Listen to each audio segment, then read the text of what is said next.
오늘 저는 읽으신 본문의 말씀을 가지고 전도, 하나님의 보내심, 전도, 하나님의 보내심, 이와 같은 제목을 가지고 함께 은혜를 나누어 보고자 합니다. 우리가 예수를 믿게 되고 예수를 향한 열심이 생기게 되고 그 신앙이 조금 깊어지게 되면 열심을 내는 두 가지가 있습니다. 기도와 전도입니다. 기도와 전도. 기도에 대해 굉장히 열심을 내고 전도에 대해서도 굉장히 열심을 냅니다. 그런데 우리가 오해하는 것 중에 하나는 기도는 내가 하면 되고 전도도 내가 하면 된다라고 생각하는 그 생각입니다. 기도도 내가 하면 된다. 전도도 내가 하면 된다. 그래서 그냥 기도를 합니다. 기도를 들으시는 분의 마음과 생각과 뜻과는 상관없이 그냥 기도를 합니다. 이것 주세요, 저것 주세요. 전도도 그냥 내가 하면 되는 줄 압니다. 내가 지금 전하면 되는 줄 압니다. 아니요. 전도는 하나님의 보내심을 받아서 하는 것입니다. 그냥 하면 되는 것이 아니라 하나님의 보내심을 받아서 하는 것입니다. 이와 같은 관점을 가지고 오늘 말씀을 한번 들여다보도록 하겠습니다. 우리가 계속해서 살펴보고 있는 것은 이스라엘 백성들이 하나님의 특별한 선택을 받았음에도 불구하고 예수를 거부하고 예수를 처형하였다라는 부분입니다. 그럼에도 불구하고 하나님은 이스라엘의 그 배반을 통해 일하셔서 복음의 소식이 이방에게로 전해지는 일을 이루어 내셨습니다. 그들의 배반을 가지고 복음이 전해지게 하셨다. 더 나아가 있는 하나님의 선택을 입은 우리 또한 돌아보게 하는 대목입니다. 하나님의 특별한 선택하심을 입은 이스라엘 백성들이 예수를 배반하고 예수를 처형하였다.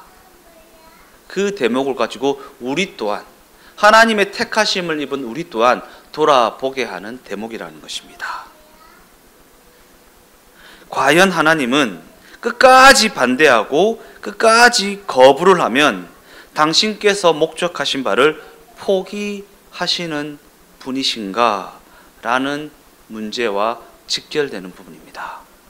이스라엘이 끝까지 하나님을 거부하고 하나님을 반대하고 예수를 처형하기까지 했지 않습니까? 그러면 끝까지 거부하고 끝까지 반대하면 하나님의 그 뜻을 돌이키시는 것인가?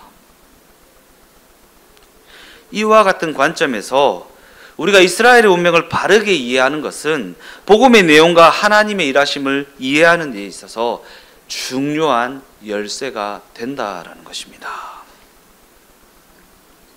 사도 바울은 이스라엘의 운명에 대해 하나님을 알지 못하던 이방에게 은혜가 베풀어진 것처럼 이스라엘의 운명도 은혜가 승리할 것이다 라고 단언합니다. 이스라엘의 운명도 하나님의 은혜가 승리할 것이다. 그리고 이에 대해 로마서 10장은 누구든지라는 단어를 제시해서 설명하고 있습니다. 누구든지 그를 믿는 자는 부끄러움을 당하지 아니한다. 누구든지 주의 이름을 부르는 자는 구원을 받는다. 이처럼 여기서의 누구든지는 구원을 무한히 열어놓으셨다라는 것입니다. 구원을 무한히 열어놓으셨다. 예수를 배반하고 예수를 거부하고 예수를 처형했던 그들에게까지 무한히 열어놓으셨다. 왜? 구원은 그들의 어떠함에 근거를 두고 있지 않기 때문에. 그러기에 뒤에 이어지는 누구든지 그를 믿는 자는 이라는 이 단어는 그 범위가 제한된다라는 의미가 아니라 누구든지 믿음으로 구원을 얻을 수 있다. 누구든지 그를 믿는 자는 믿는 자만 구원한다라는 식의 의미가 아니라 누구든지 믿음으로 구원받을 수 있다라는 이야기를 하고 있는 것입니다. 이 말을 곡해해가지고 교회에서는 누구든지 그를 믿는 자는이라고 했다. 믿어야 구원받는다 라는 식으로, 네가 믿어야 한다. 네가 구원 못 받는 거는 네가 믿지 않기 때문이다. 네가 그렇게 힘든 거는 네가 믿지 않아 있기 때문이다 라는 식으로 곡해합니다. 아니요, 성경의 진짜 의미는 누구든지 믿음으로 구원받을 수 있다. 누구든지 믿음으로. 이게 로마서의 내용이라는 것입니다. 즉 여기서의 누구든지는 구원은 자신의 노력이나 자신의 자격이라는 자신의 어떠함으로 말미암는 것이 아니다라는 의미입니다. 그러니까 이스라엘이 아무리 예수를 배반하고 처형하였다 할지라도 그들은 구원받는 것이다. 왜? 구원의 근거가 그들의 어떠함이 있는 것이 아니라 하나님의 은혜에 있기 때문이다 라는 것입니다. 그러면서 본문 14절과 15절은 우리에게 다음과 같은 단서를 제공합니다. 믿기 위해서는 들어야 한다. 듣기 위해서는 전하는 자가 있어야 한다. 예. 우리가 여기까지만 생각하니까 전도에 대해서 오해하는 것입니다. 내가 전하면 된다. 내가 전하면 된다. 아니요. 그 다음이 있습니다. 전하는 자가 있으려면 보내시는 분이 있어야 한다. 예. 믿기 위해서는 들어야 한다. 듣기 위해서는 전하는 자가 있어야 된다. 전하는 자가 있기 위해서는 보내시는 분이 있어야 한다까지 가야 오해를 하지 않을 수 있습니다. 그리고 이는 이 믿음이라는 것이 우리 안에서 만들어지는 것이 아니라 밖에서부터 들어오는 것임을 이야기하고 있습니다. 믿음이라는 것이 우리 안에서 만들어지는 것이 아니라 밖에서 들어오는 것이다. 하나님께서 보내시는 이들을 통해 그리스도의 말씀을 들으면 생겨나는 것, 그것이 바로 믿음이라는 것입니다. 복음은 밖에서 들어오는 것입니다. 즉 하나님이 우리에게 누군가를 보내셔서 복음을 듣게 하셨다라는 것입니다. 그러기에 믿음은 들음에서 난다라는 이 선언은 이 모든 일을 시작하신 분이 하나님 아버지이심을 이야기하고 있다라는 것입니다. 이 모든 일을 시작하신 분은 하나님 아버지이시다. 이처럼 예수는 우리가 찾아가서 만난 분이 아니라 하나님이 보내셔서 우리를 찾아오신 분입니다. 예수는 우리가 찾아가서 만난 분이 아니다. 하나님이 보내셔서 우리를 찾아오신 분이다. 예수가 무엇입니까? 복음이죠. 복음. 복음은 내가 믿은 것이 아니라 하나님이 보내신 자들을 통해 우리가 듣게 되었고 들음으로 말미암아 믿음이 생기게 되었고 믿어짐으로 말미암아 구원에 이르게 되었다라는 이야기를 하고 있다라는 것입니다. 본문 15절 말씀입니다. 보내심을 받지 아니하였으면 어찌 전파하리요. 기록된 바 아름답도다 좋은 소식을 전하는 자들의 발휘함과 같으니라.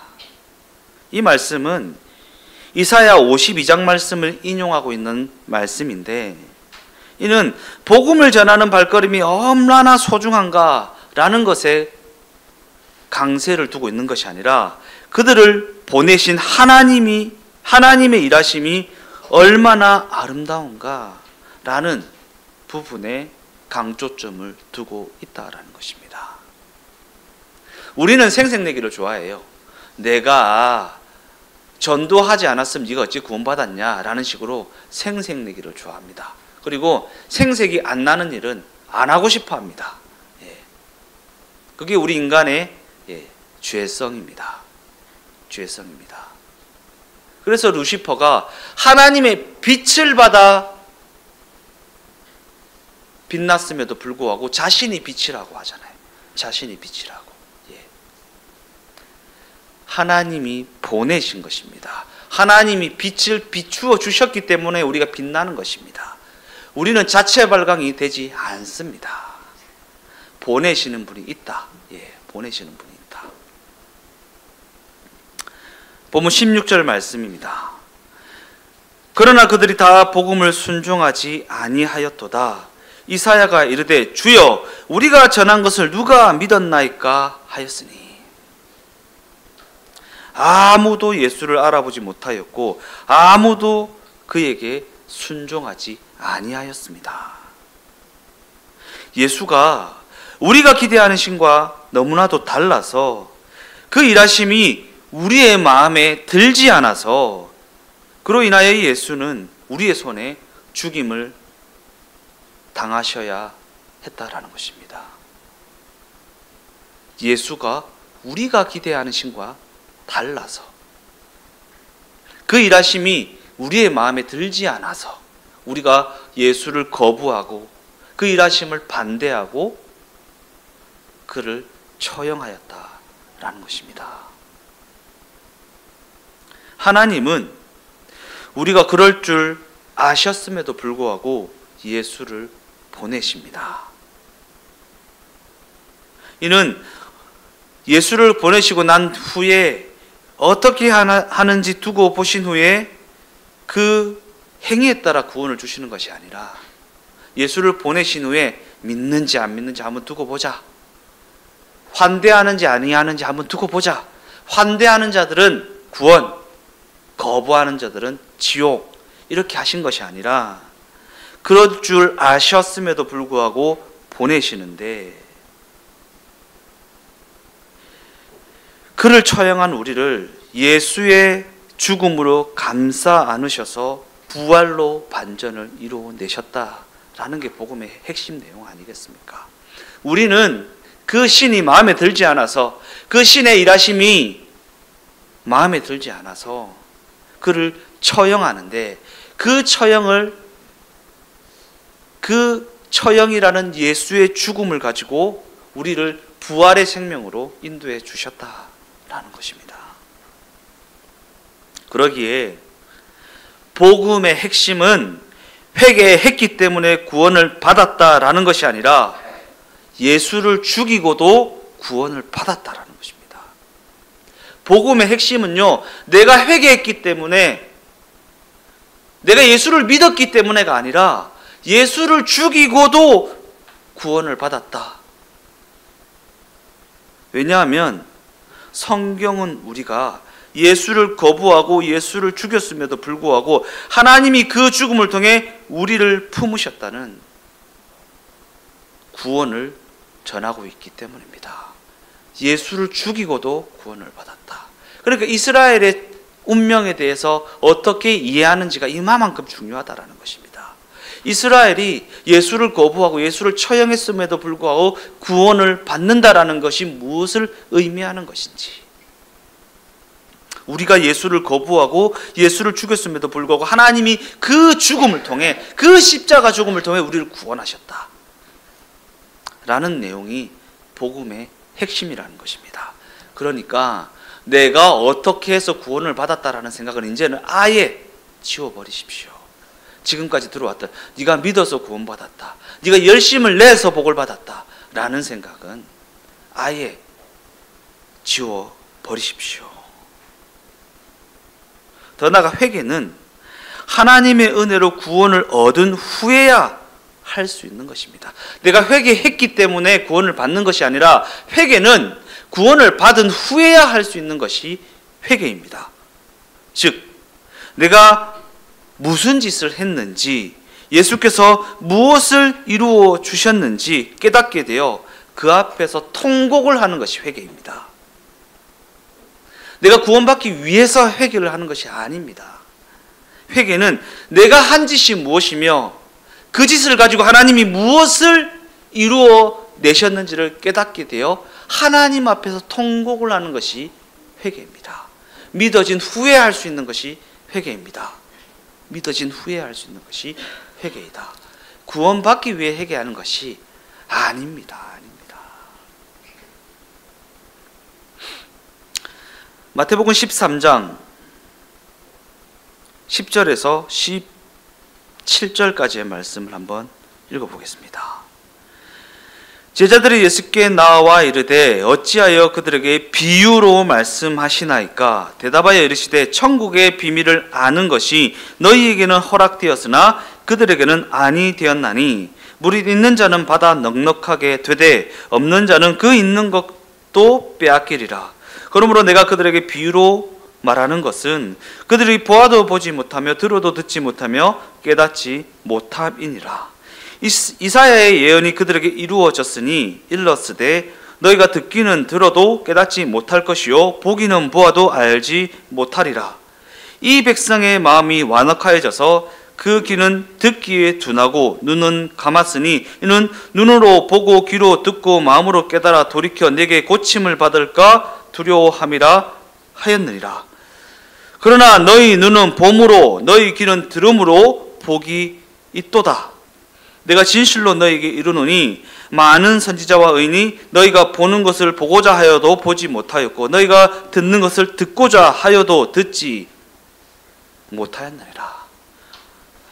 보고자 하여도 보지 못하였고 듣고자 해도 듣지 못하였다 라는 게 무슨 말입니까? 내 의지로 되어지는 것이 아니다라는 것입니다. 보고자 하여도 보지 못하고 듣고자 하여도 듣지 못합니다. 그러나 너희 눈은 봄으로 너희 귀는 들음으로 복이 있도다. 무슨 말입니까? 하나님께 그 주권이 있다라는 것입니다. 이스라엘 백성들은 자신들이 가진 정답이 틀린 것이 될까봐, 자신들이 주장하고 있는 그 주장이 틀린 것이 될까봐, 그런 말미암아 자신들의 그 자부심이 무너지게 될까봐 계속해서 고집을 부리고 있습니다. 자신들이 주장하는 바가 틀린 것이 될까봐. 그런데 예수님께서는 말씀을 듣지 않으려고 고개를 돌리고 귀를 쓰고 반항을 하고 있는 그들을 찾아가셔서 삶으로 복음이 되어 주십니다. 삶으로 복음을 보여주십니다. 예수님은 말씀을 전하신 후에 그들이 믿는지 안 믿는지 그들의 반응을 보신 것이 아닙니다. 안 믿으려고, 안 보려고, 순종하지 않으려고 귀를 쓰고 반항을 하고 있는 그들을 찾아가셔서 삶으로 그들에게 복음이 되어 주십니다.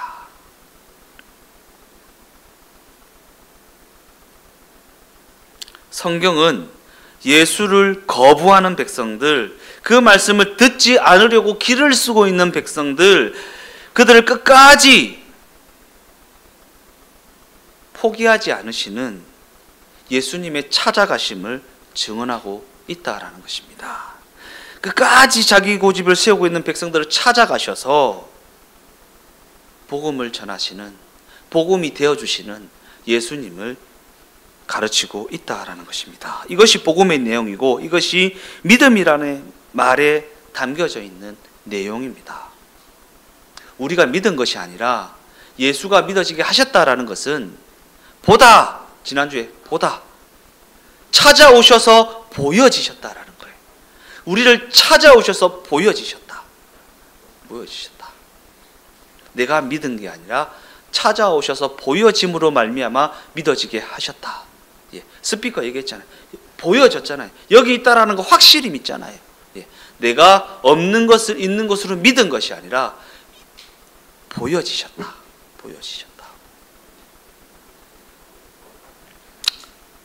믿음은 행위가 아닌 것, 곧 누구에게나 해당되는 복음, 행한 사람에게만 해당되는 복음이 아니라 누구에게나 해당되는 복음, 누구에게나 해당되는 구원을 이야기하고 있다라는 믿음은요.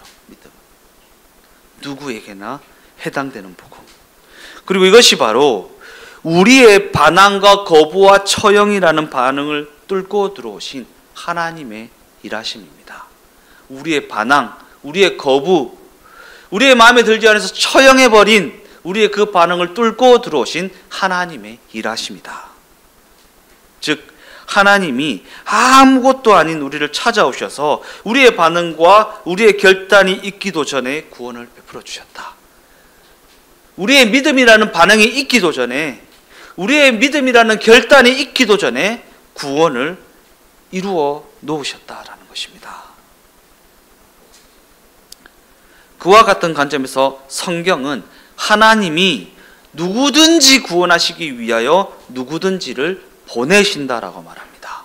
누구든지를 구원하시기 위하여 누구든지 우리를 보내신다. 예. 본문의 누구든지는 우리처럼 아무것도 아닌 자들을 의미합니다. 아무런 자격을 갖추지 못한 자.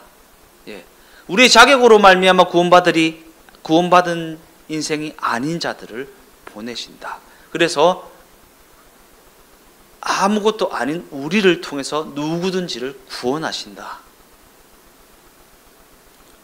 그러기에 우리는 이 말씀에서 사명감에 불타는 선교사가 결의에 찬 얼굴로 복음을 전하러 뛰어가는 모습을 연상해서는 안 됩니다. 그들의 사명감에 불타는 결의에 찬 표정이 구원을 이루는 것이 아니기 때문입니다. 더 나아가 사도행전 8장은 복음이라는 것이 우리의 기대와는 전혀 다른 모습으로 전해지고 있는 사실을 전하고 있기 때문입니다. 스데반이 돌에 맞아 죽임을 당합니다. 바울은 스데반의 죽음을 마땅히 여깁니다. 그리고 그날 모든 성도들이 예루살렘 교회에 일어난 핍박으로 인하여 다 흩어지게 됩니다. 이러한 모습을 좋은 소식을 전하는 자들의 아름다운 발걸음이라고 할 수 있습니까?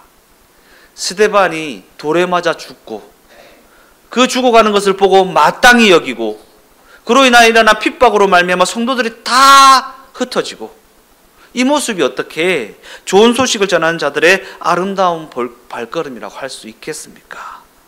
그래서 중요한 사실은 복음이 그 흩어짐으로 말미암아 세계 곳곳에 전파되게 되어졌다라는 사실입니다. 그들의 발걸음이 아름다운 것이 아닙니다. 그들을 흩으신 하나님의 보내심이 위대하다라는 것입니다. 그 흩어짐으로 말미암아 복음이 세계 곳곳에 전해지게 되었기 때문입니다. 물론 우리는 이와 같은 흩어짐이 싫습니다. 이와 같은 흩어짐과 같은 상황이 너무나도 싫습니다. 또한 아무것도 아닌 자리에서 아무것도 아닌 존재로 살아가는 것도 싫습니다. 뭔가 명예가 있었으면 좋겠고 뭔가 추앙받는 자리에서 와 역시 예수 믿는 사람 다르다라는 식의 삶을 살아가는 게 좋지 아무것도 아닌 자리에서 아무것도 아닌 존재로 살아가는 것이 싫습니다. 하나님이 무관심하신 것만 같은 이 현실, 나 자신조차 너무나도 한심해 보이는 이 상황, 떠밀리고 짓눌리는 이 인생 너무나도 싫습니다. 누가 봐도 그냥 야 예수 믿어서 다르다라는 자리가 좋지 아무것도 아닌 것 같고 아무것도 아닌 존재로 하나님이 무관심한 것만 같은 이 현실, 나 자신도 한심해 보이는 이 상황 싫습니다. 그래서 건강하게 해주세요. 성공하게 해주세요. 돈도 좀 넉넉하게 주세요. 라는 기도를 드려보기도 하지만 그럼에도 하나님은 그런 식으로 일하지 않으시겠다고 단언하십니다. 오히려 우리의 기대와 소망과는 정반대로 우리를 짓밟아서 보내는 식으로 흩어버리십니다. 그러나 성경은 그 인생이 위대한 인생이라고 말합니다. 왜요? 그 인생이 하나님의 보내심을 받은 인생이기 때문입니다. 하나님의 보내심을 받은 인생이기 때문입니다. 우리에게 근거가 있지 않습니다. 그 위대함이요 하나님에게 있습니다. 하나님의 보내심을 받은 인생이기 때문에 위대하다.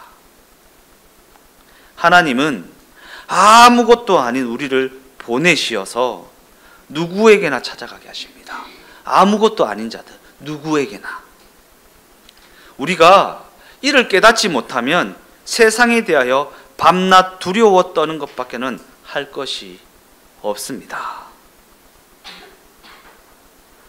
요사이 많은 이들이 이런 걱정을 하는 것 같습니다. 이러다가 한국교회 큰일 나는 거 아니야? 어느 교회는 어떻게 됐고 어느 교회는 또 어떻게 되었다는데, 어느 교회 목사는 감옥에 갔다는데 어느 교회 목사는 어떻게 됐다는데, 우리나라가 어떻게 되는 거 아니야? 그러나 이는 너무나도 한심한 비명이라고 할 수 있습니다. 하나님을 도대체 어떠한 분으로 여기고 있길래 그런 걱정을 하는 것입니까? 감옥에 간 사람도 하나님의 보내심을 입어 간 것이지요. 간 것이지요. 우리가 다 죽으면 기독교 신앙이 망하기라도 하는 것입니까? 도대체 어디서 이런 바보 같은 소리를 듣고 와서 벌벌 떨고 있는 것인가? 교회 건물이 이단에 넘어가고 나라가 공산국가가 되면 기독교 신앙이 없어지기라도 하는 것입니까? 도대체 무엇을 겁을 내고 있는 것입니까? 과연 이와 같이 바보 같은 신앙이 어디에 있습니까? 결단코 사람의 어떠함에 달려있지 않습니다. 결단코 사람의 어떠함에 달려있지 않습니다. 예수님이 공생애를 시작하시면서 받은 시험이 무엇입니까? 그 시험은 모두 직면한 문제를 순간의 기적을 통해 해결해 보라는 요구였습니다. 순간의 기적을 통해 눈에 보이는 그 문제를 해결해 보아라. 그러나 진정한 해결은 결단코 그런 식으로 해결되어지지 않습니다. 왜냐하면 진정한 해결이 되기 위해서는 구체화되어지는 과정이 필요하기 때문입니다. 그래서 예수님께서 이 땅에서 공생애를 살아내신 것입니다. 그냥 천둥번개와 우레와 같은 소리를 가지고 해결해 버리신 것이 아니라 이 땅에서의 삶을 살아내시는 구체화하신 그 과정을 예수님께서도 하나님께서도 감당하셨다라는 것입니다. 하나님 우리를 사랑하셔서 우리에게 구원을 베풀어 주셨는데 하나님이 베풀어 주신 그 구원은 예수께서 시간과 공간이라는 한계 속에서 살아가시는 그 과정을 통해 성취되었다라는 사실을 잊지 마십시오. 그리고 이는 우리가 걸어가는 그 인생 여정도 우리의 순간의 결심이나 순간의 기적으로 때울 수 있는 것이 아니라는 가르침을 주고 있는 것입니다. 우리는 이거 원했잖아요. 그래서 그렇게 목 놓아 기도했던 것이잖아요. 이거 원해서 그렇게 목 놓아 기도했던 것이죠. 순간의 결심과 순간의 기적으로 해결해버리고 말려고, 그걸로 때우고 말려고, 순간의 기적으로. 그런 것이 아닙니다. 과정이 있고 역사가 있는 것입니다. 과정 속에서 역사 속에서 만들어 가시는 것입니다. 하나님이 그렇게 일하고 계신 것입니다. 결론적으로 말씀을 마무리하겠습니다. 하나님이 찾지 아니한 자들에게 찾은 바 되고 묻지 아니한 자들에게 나타내신 바 되셨습니다. 당신을 찾지 아니한 자들을 찾아가시고 묻지 않는 자들에게 나타나시는 하나님이 우리를 그들에게로 보내십니다. 예. 찾지 않은 자들에게 찾아가는 게 얼마나 싫습니까? 그죠? 나를 환대하지 않고 환영하지 않고 나를 찾지 않고 나를 묻지 않는 자들에게 찾아가서 복음을 전하는 게 얼마나 자존심 상하는 일입니까? 그러나 하나님이 우리를 그들에게로 보내십니다. 하나님이 나를 전혀 반가워하지 않는 자들에게, 내가 누구인지 전혀 관심이 없는 자들에게 나를 보내셨다라는 것입니다. 예. 얼마 전에 이런 말이 되게 유행했다 그러죠. 안물, 안궁. 안 물어봤는데, 안 궁금한데, 예. 그런 자들에게 우리를 보내셨다라는 것입니다. 안 궁금해하고, 안 물어보고 있고, 안 아쉬운 자들에게, 니나 잘 믿어 하는 자들에게 보내셨다라는 것입니다. 이 세상이 그렇습니다. 이 세상이. 우리가 살아가는 이 세상에는 기독교 사회, 기독교 국가, 기독교 시대라는 것이 있을 수 없습니다. 기대하지 마십시오. 예. 기대하지 마십시오. 기독교 사회, 기독교 국가, 기독교 시대라는 게 어디에 있습니까? 어디에 있습니까? 세상은 세상입니다. 세상은 세상입니다. 세상이 세상 짓 하는 것 가지고 저 쳐죽일 놈들 하지 마십시오. 그들은 그들의 아이덴티티를 가지고 그 아이덴티티에 맞게 살아가는 것입니다. 왜 믿어진 우리의 잣대를 가지고 그들을 정죄합니까? 세상은 세상입니다. 이 세상이라는 기본 바탕에는 하나님 없음이라는 죄가 자리 잡고 있습니다. 그러기에 이 세상은 결코 생명을 낳지 못합니다. 그저 하나님 없음을 따라 살아가는 죄인을 낳을 뿐입니다. 오직 하나님이 거기에 당신의 백성들을 보내셔서 거기에 있는 자들을 부르시는 것입니다. 부르시는 것입니다. 그곳이 하나님 나라가 되지 않습니다. 이 시대 기독교 우파, 그 나라를 개종시키려고요? 아니요. 우리를 보내셔서 부르시는 것입니다. 우리가 전하고 우리가 소리치고 우리가 싸운다고 해서 되는 것이 아닙니다. 하나님이 보내시는 자들에게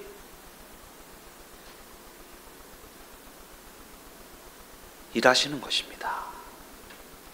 어떻게 해요? 본문 21절 말씀입니다.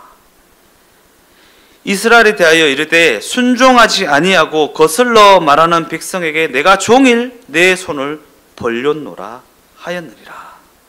하나님이 당신을 거부하고 당신을 반대하는 백성들에게 종일 손을 벌렸다고 말씀하십니다. 그러면서 보내심을 받은 우리도 그들을 향해 종일 손을 벌려야 한다고 말씀하십니다. 손을 벌려야 한다. 우리의 삶의 여정을 나를 찾지 않고 나에게 관심도 없는 자들에게 나를 보내셔서 나로 하여금 하나님의 손길이 되게 하시는 여정이 되게 하시겠다라는 것입니다. 그러기에 이 땅에서 자신이 아무것도 아닌 것 같다라는 생각에 사로잡힐 때면 이 아무것도 아닌 자들에게 보내셔서 하나님의 손길이 되게 하시는 하나님의 뜻과 의도하심을, 하나님의 그 보내심을 떠올리게 되시기를 예수님의 이름으로 축원드립니다.